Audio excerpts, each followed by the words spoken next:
Hey CSU, Liam here, I'm back. Thank you Radhika for taking last week. That was a great discussion on the Trinity and we really enjoyed looking at it through the week during groups. I'm picking up on what I was doing the 2 weeks before Radhika, which was looking at these guiding stars for Jesus talk. So I first looked at the continuity of Jesus, so locating Jesus in his Jewish time and place and race, and then we looked at the fullness of Jesus, how we shouldn't talk about one aspect of Jesus' life or ministry or death resurrection with to the exception of other areas of his life. Jesus was a full-dimensional human being and so can't be just kind of looked at as this one-dimensional idea.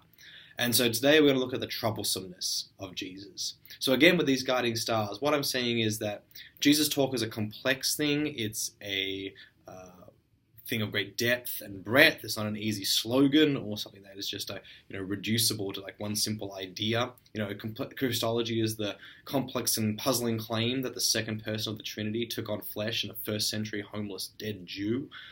So that should be something that's not an easy peasy formulaic way of guide the talking. But I have these guiding stars that if you are going to talk about Jesus, these are things maybe to keep in mind: continuity, fullness, and today, troublesomeness.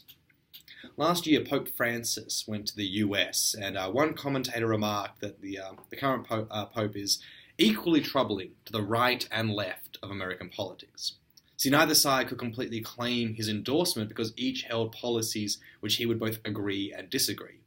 So the right might like certain politics he has around life, but then they're challenged by his critique on capitalism and the importance of environmental issues. But the left might also love all that stuff, but be challenged still on his adherence to church tradition, particularly around female priests and stuff like that. So there's this, neither side can completely go, Pope's on our side, we've got him as this endorsement. So without lauding the current pontiff too highly, though I do like him, perhaps one of the things that we can contribute or that we can consider when we're talking about Jesus is to expect the same from Jesus.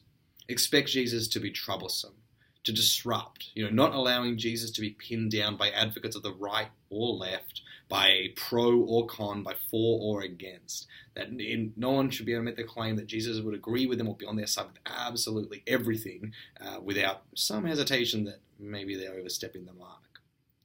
See, Jesus is remembered in the Gospels as causing trouble and of doing things and spending time with people that leave us to not be able to say Jesus was all one thing or all the other.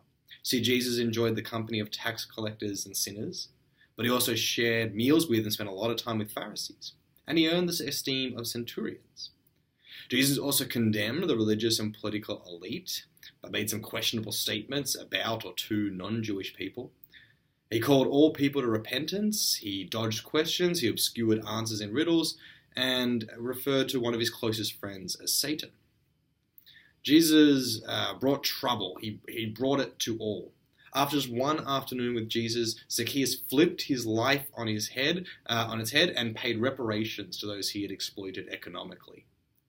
The question is, what might Jesus flip upside down in our lives if we were to spend just one afternoon with him? The memory of Jesus is most fully understood and articulated when it retains the potential to be troublesome, when it maintains the powers to stir both sides of a political and cultural debate. So how might this trouble be caused? I just have a few examples I'm going to throw out here. The public figures who invoke the memory of Jesus to promote traditional family values or Christian marriage should remain troubled by Jesus' overall indifference towards marriage.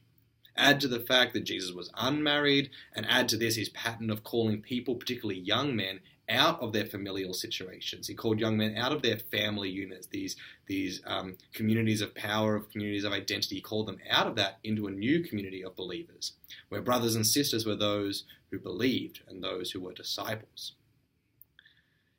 Those who use the figure of Jesus to support a pro-life agenda but do not extend that agenda beyond abortion, who don't extend that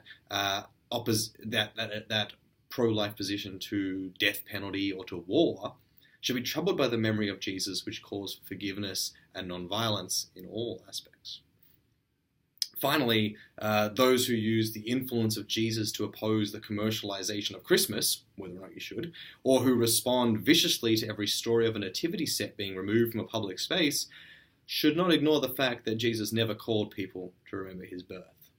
So Jesus should promote trouble. We shouldn't just be able to latch onto Jesus and be like, he would completely be on my side all the way, whatever my agenda is. He's not just entirely this or entirely that. He caused trouble to all people, even those he was most similar to, which is a good way of reading his interactions with the Pharisees. So if Jesus isn't trouble to you most of all, or to me most of all, then perhaps he's a little too much of you and not enough of Jesus. And I get it. I get the whole wanting Jesus to be on my side, especially when I'm talking to other Christians. I really want Jesus to be on my side. And sure, there are times where Jesus would agree with you or agree with me, and Jesus would, well, at least we can say that from the Gospels. If you're caring for the least of these, Jesus would probably be going, good work, that's nice. Or Jesus would agree with you if you said, hey, I'm going to love my enemies, that's something he said. But I should not be so arrogant, or we should not be so arrogant enough to believe that I don't hold attitudes or I never act in such a way that if Jesus showed up, he wouldn't cause me trouble. Jesus would definitely challenge things, I believe. Jesus would definitely come into my team, my squad, my, community and what we hold dear, and we would be challenged by it. Because if Jesus doesn't disturb and Jesus doesn't disrupt and Jesus doesn't cause trouble, then what kind of Messiah is he really? Hope to see you in groups. Have a good day.